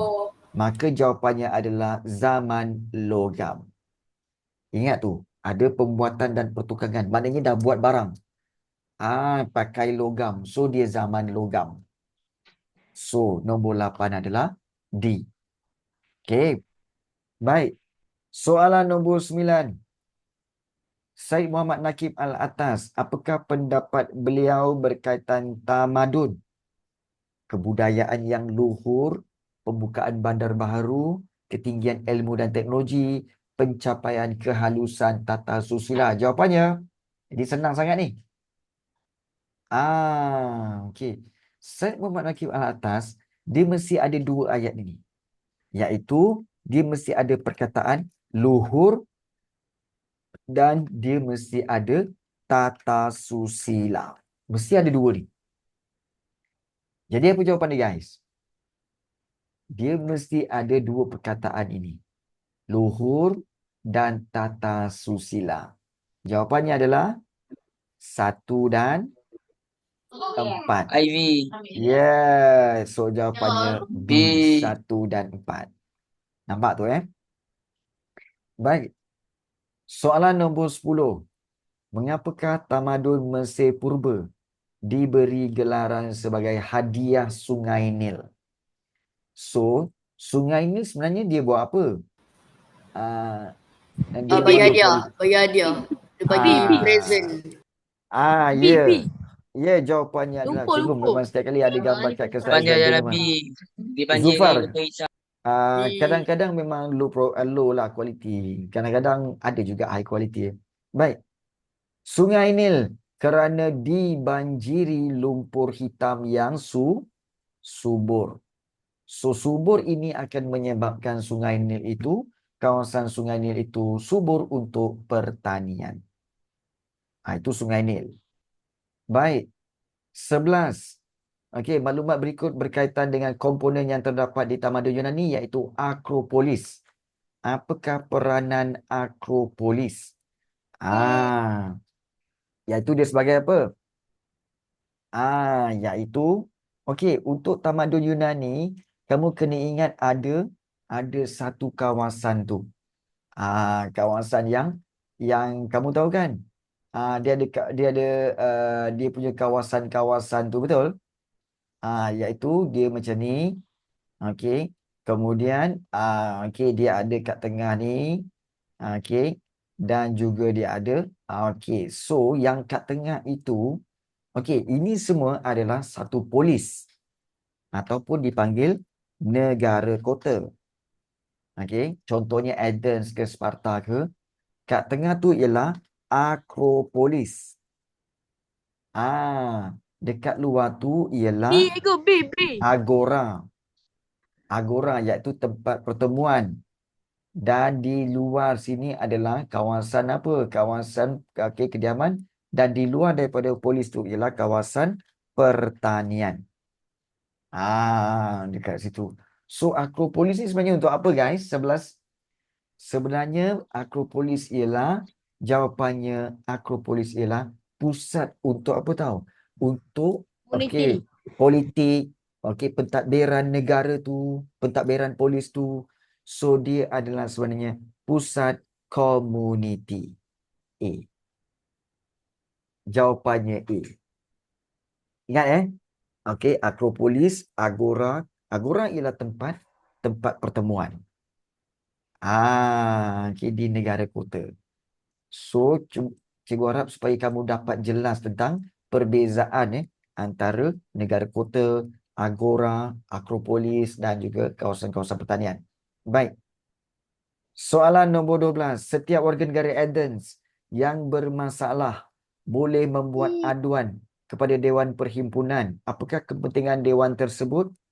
Okey, menjadi tempat khidmat nasihat, melaksanakan hal ehwal kebajikan, merupakan mahkamah orang awam, mempunyai kuasa menjatuhkan hukuman. So, jawapan nombor 12 adalah, okey, kalau Athens, warga negara Athens yang ada problem, maknanya dia ada kes. Ada kes, ada problem, maka Dewan Perhimpunan itu akan jadi apa? Menjadi mahkamah. Mahkamah tu tempat untuk justifikan masalah tersebut dan menjatuhkan hukuman. kalau ada orang Athens yang bermasalah. Itu, okey, fungsi Dewan Perhimpunan. So, 12 adalah C. Baik. 13. Terdapat dua orang raja yang memerintah Sparta. Okey, Yunani bersama-sama. So, mengapa sistem pemerintahan tersebut dilaksanakan? Kenapa mesti dua orang raja? Jawapannya adalah ya, sebenarnya untuk mengelakkan to avoid, mengelakkan to avoid to avoid pemerintahan yang kejam. Maknanya pemerintahan yang tidak adil, pemerintahan yang unfair. So to avoid pemerintahan yang kejam. So that's why kena ada dua king. So 13 adalah C. Baik, 14 tamadun Rom. Pax Romana. Bagaimanakah keadaan Rom pada era tersebut? What is Pax Romana. What is Pax Romana? Pax Romana maksudnya adalah zaman kegemilangan Rom. Itu maksud Pax Romana, iaitu zaman kegemilangan Rom. So, bila Rom gemilang, kerana apa? Kerana mencapai keamanan. Selama hampir 200 tahun mencapai keamanan for 200 years. Jadi, itu jawapan dia A.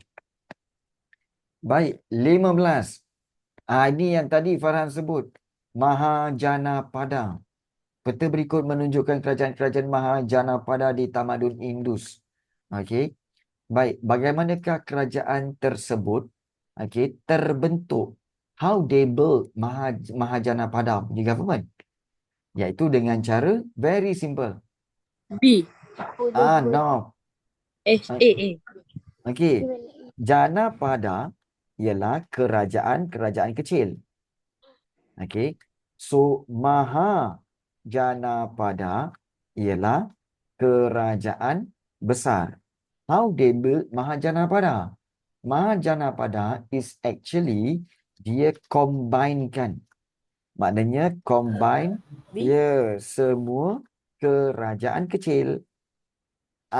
Maknanya combinekan semua Janapada. So, itu sebenarnya. So, itu perbezaan antara Janapada dan Mahajanapada. So, the answer is A. Gabungan kerajaan-kerajaan kecil. That's different, Janapada and Mahajanapada. Okay. Baik. So, soalan 16. Terdapat pelbagai faktor yang mendorong tamadun India melaksanakan perluasan kuasa. Apakah faktor tersebut? Perluasan kuasa, kekuatan ketenteraan, kewangan yang kukuh, strategi yang sistematik, perundangan yang kukuh. Jawapan ini pun senang. Jawapannya guys adalah of course tentang ketenteraan. Betul? Dan satu lagi apa? No. Of course satu lagi ialah financial. Keuangan yang kukuh. Why? Kerana bila ada finance, ada duit, maka mereka boleh beli equipment. Yang boleh. Okey Azra. Okey. Baik, so itu 16A. Okey.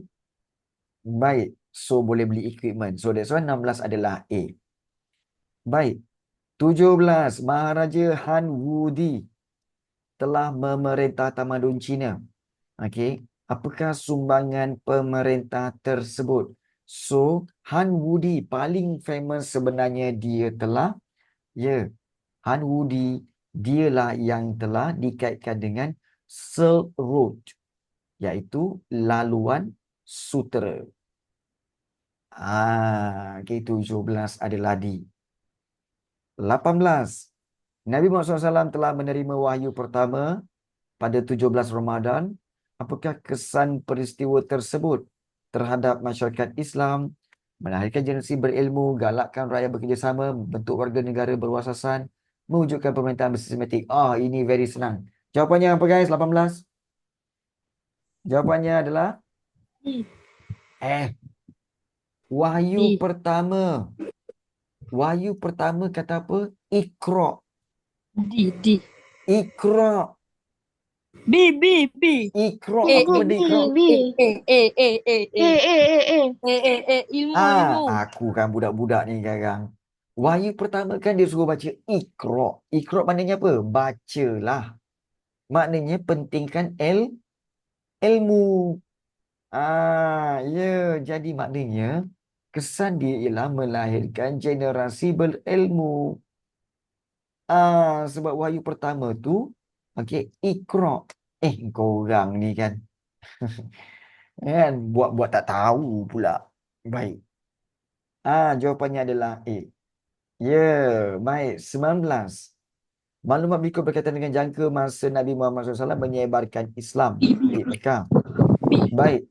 So, secara terang-terangnya 10 tahun. Secara rahsia iaitu X. Baik, berapa tahun? Okey, secara rahsia 3 tahun. Ya, jawapannya adalah B. 3 tahun. Dan 20. Islam menegah penindasan dan penipuan semasa menjalankan urus niaga. Apakah penegahan tersebut? Tidak amanah. Tidak amanah lagi. Tidak membayar zakat. Ya, tidak membayar zakat. Ni bab muamalah. Okey. Okey. Tidak amanah dan tidak membayar zakat. Ya ke? Okey. Semasa menjalankan urus niaga, apakah penegahan tersebut? Iaitu, okey. Tengok benda ni. Islam menegah penindasan dan penipuan semasa menjalankan urus niaga. Maknanya semasa sedang melakukan selling and menjual beli. Okey. So, tidak membayar zakat ada dalam jual beli ke? Ada dalam urus niaga tak? Tak ada. Tak ada. Zakat dalam perniagaan ada. Dalam urus niaga tak ada. Sebenarnya, menegah penindasan dan penipuan semasa menjalankan urus niaga iaitu jangan melakukan pembaziran. Membazir yang membeli. Dan yang menjual tu janganlah tidak amanah. Maknanya menipu. Tidak amanah, menipu. Membazir tu maknanya membeli dengan berlebihan. Jadi dua inilah yang related to urus niaga. Maknanya related to selling activities. Okay. So jawapannya apa? Jawapannya adalah C, 2 dan 3. So, untuk pengetahuan kamu, inilah tips-tips yang telah cikgu berikan, especially untuk kamu buat latihan lagi. Okey, dan saranan cikgu, selepas ini cikgu akan berikan skema jawapan untuk bahagian C, bahagian B tau. Bahagian B dengan C, cikgu syorkan untuk kamu buat latihan semasa cuti ni, buat ikut tiru jawapan. Sebab meniru itu bagus. Ingat, meniru itu bagus. Tapi meniru masa latihan pandai. Jangan meniru masa exam. Meniru masa exam, tanggunglah sendiri. Okey. Baik, meniru masa latihan itu sangat bagus. So, tiru jawapan tu. Okey. Baik. So, kita pun dah 10.30. Okey. Ada tak sebarang soalan yang ingin kamu tanyakan? Irfan? Zufar? Anik, kau jangan macam-macam ni. Okey. Okey. So, ada soalan. Hana, ada soalan, Hana? Allah je yang boleh ujikan saya. Cikgu ajar kat mana? Cikgu ajar kat mana? Cikgu memang ajar di online sahaja. Okey, tetapi bulan 11 nanti cikgu dipanggil. Ingat bulan depan cikgu dipanggil ke Sekolah Menengah Sains Sultan Haji Ahmad Shah iaitu di Pekan Pahang. So anyone yang berada di Pahang Pekan boleh jumpa cikgu sebab cikgu akan berada di sana. Okey, pada bulan 11 ini dipanggil oleh pihak sekolah. Ada soalan nak tanya? Ya, pernah. Kuantan cikgu. Kuantan, ya betul. Kota Putra. Bila dipanggil lah. Tak lah. Nak tidur. Cikgu dah ajar berapa lama? Cikgu dah ajar berapa lama? Bagus soalan tu. Sebenarnya cikgu telah menjadi guru selama hampir 23 tahun. Dan tahun ini, ya, dan umur cikgu adalah 24. Baik. Baik. Okay, guys. Sorry. Baik. So, cikgu nak tanya kamu. Okay, out of 5 stars, 5 stars. Okay, 5 jari paling best. 1 jari tak best langsung bengkel ni. Okay, 3 jari maksudnya sederhana. So, sila berikan jari anda dalam kelas ini. Sama ada 5/5, 4, 3, 2 atau 1. Silakan. Okay, dia. Ashraf. Okay, thank you Zaza. Lapar. Amira lapar. Cikgu pun lapar. Okay, Ashraf. Thank you so much guys. Okay. Cikgu harap korang jangan serik tau masuk bengkel cikgu lepas ni. Jangan serik. Okay. Okay. So, harapnya kamu enjoy dalam kelas ini. Dan cikgu tahu kamu mengantuk baru sampai daripada asrama kan? Irfan. Ngantuknya. Okay. So guys. Thank you Farhan. Oh, ya ke dia? Okey, baik. So, jangan lupa. Okey, pada hari Jumaat ni cikgu ada buat untuk geografi tingkatan 1 juga. So, boleh join kalau kamu nak belajar pula pasal geografi. Okey, baik. So, thank you guys. Kita jumpa lagi untuk next seminar dan bengkel. Okey. Thank you Ashraf. Kita jumpa lagi. Assalamualaikum dan Melvin. Bye-bye semua. Astagfirullahaladzim cikgu. Jangan janji Alfa. Okay. Risk kita semua risk, okay? So don't worry, okay? Okay Hakam. So teruskan risk, okay? Okay. Irfan, satu kali Irfan, Newing. Okay. Baik. Okay. So Bye. kita jumpa. Okay, bye semua. Assalamualaikum, bye. Okay, Assalamualaikum. Assalamualaikum. Bye. Bye cikgu. Semoga Okay, sehat selalu, sama-sama. bye. Okay, bye.